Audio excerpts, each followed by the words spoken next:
Now let's discuss sp3 hybridization. sp3 देखिए, अभी मैंने कार्बन का electronic configuration, excited state electronic configuration अब कार्बन मैंने आपको लिखा भी और समझाया भी कि वो कुछ इस तरह होता है। कार्बन जो होता है उसका एटॉमिक नंबर 6 होता है। अब इसमें ऐसा होता है कि हमारे साथ कार्बन जो होता है वो उसकी इलेक्ट्रॉनिक कॉन्फ़िगरेशन होती है कैसे, 1s2 फिर 2s1 एंड 2p3। मतलब पहले S में 2 इलेक्ट्रॉन होते हैं, फिर दूसरी S में 1 होते हैं, और तीसरी S में जो है वो कितने हैं, 3 इलेक्ट्रॉन है। अब जब एक S और 3p एक दूसरे के साथ मिक्स हो जाते हैं, व्हेन, शाबाश लिखो, जब एक S और 3p मिक्स होते हैं तो हमारे साथ 4 sp3 ऑर्बिटल बनते हैं।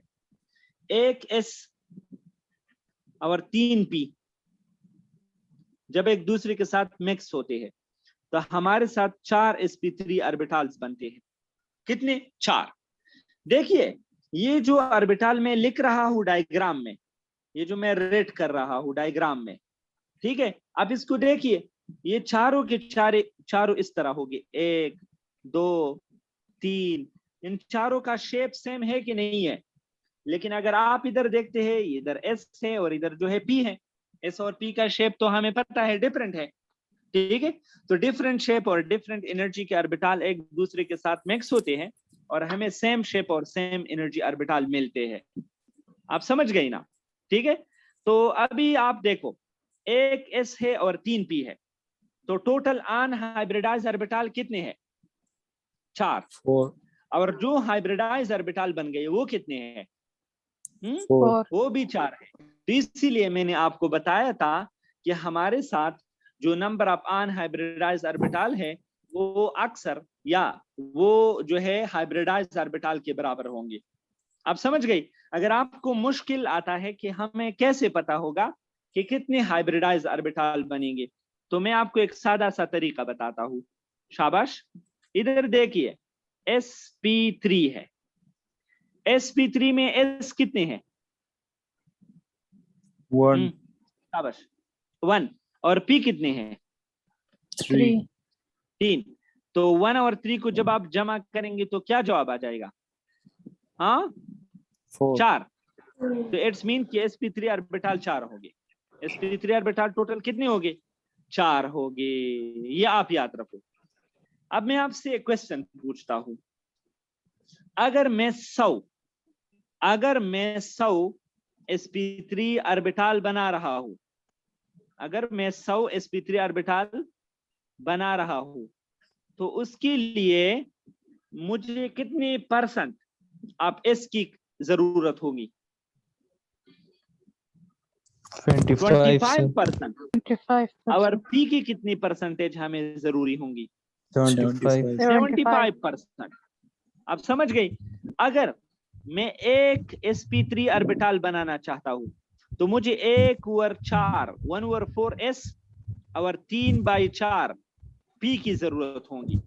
ये आप याद रखो, ये अपने साथ नोट करो, ठीक है। ये sp3 के बारे में बहुत इंपॉर्टेंट पॉइंट्स हैं, ये अक्सर MCQs में आते हैं। एक इंपॉर्टेंट पॉइंट मैं आपको एक और बताऊं कि जब कार्बन sp3 हाइब्रिडाइज्ड होता है तो ओनली सिग्मा बॉन्ड्स, सिर्फ सिग्मा बॉन्ड्स बनेंगे, there will be no pi bond, इसमें पाई बॉन्ड नहीं होंगे, ठीक है। जब कार्बन की हाइब्रिडाइजेशन sp3 होगी तो नो पाई बॉन्ड नहीं होंगे। क्यों?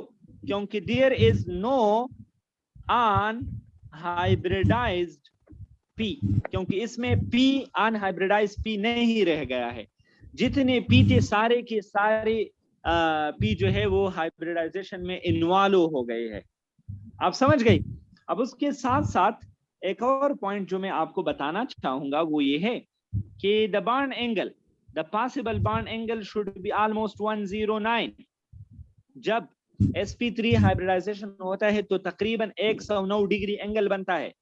And the possible geometry is, और जो पॉसिबल ज्योमेट्री है वो हमारे साथ होता है टेट्राहेड्रल। वो क्या होता है? टेट्राहेड्रल होता है। अब कैसे? Now let discuss methane. अब हम मीथेन को पढ़ते हैं। हम किस चीज को पढ़ते हैं? मीथेन को।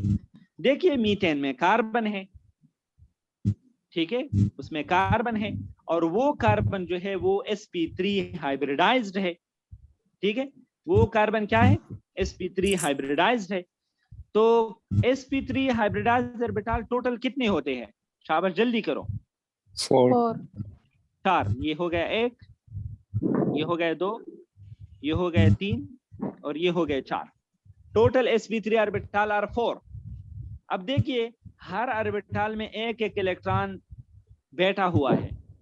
अभी मैं हाइड्रोजन को बुलाता हूँ, हाइड्रोजन को मैं कहता हूँ आ जाओ। हाइड्रोजन अपना s ला के इस sp3 के साथ ओवरलैप करेगा, तो हो गया sp3 ओवरलैप। इधर भी sp3 ओवरलैप, इधर भी sp3 ओवरलैप, इधर भी sp3 ओवरलैप। तो मीथेन के अंदर जो CH बॉन्ड्स है वो कौन सी ओवरलैप की वजह से बन गए? बोलो। कार्बन का क्या है? और हाइड्रोजन का क्या है? S। आप समझ गए? तो सारे के सारे बॉन्ड जो मीथेन के अंदर है वो sp3s ओवरलैप से बन गए। तो इसीलिए सारे के सारे बॉन्ड जो है दे आर इक्वल। आप समझ गए? तो पॉलिंग ने हाइब्रिडाइजेशन की कॉन्सेप्ट जो है वो इस प्रॉब्लम को जस्टिफाई करने के लिए, इस प्रॉब्लम को आंसर करने के लिए हाइब्रिडाइजेशन का कॉन्सेप्ट इंट्रोड्यूस किया था। आप समझ गए कि नहीं?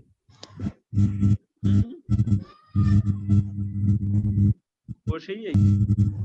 हारिस पूछ रहा है कि ये जो एक H है ये 3 P के साथ मिक्स हो रहा है, तो होना तो ये था कि एक S एक P के साथ मिक्स होता तो बात खत्म हो जाती। असल में मैं आपको एक एग्जांपल देता हूँ। अगर आपके साथ 3 आम है और एक सेब है, अगर आप इसका जूस बनाना चाहते हैं तो जब आप एक सेब को 3 आम के साथ जूसर में डालेंगे तो वो सेब एक आम के साथ मिक्स हो जाएगा कि नहीं? सारे के सारे आम के साथ मिक्स हो जाएगा। सारे के सारे। तो यही कॉन्सेप्ट इधर अप्लाई होता है कि जब हाइब्रिडाइजेशन होता है तो ऐसा नहीं होता है कि एक S एक P के साथ मिक्स होता है। इसका मतलब है कि ये जो एक S है वो तीनों P के साथ मिक्स होता है। आप समझ गए? Yes. अच्छा, now let's go and discuss another type of hybridization that is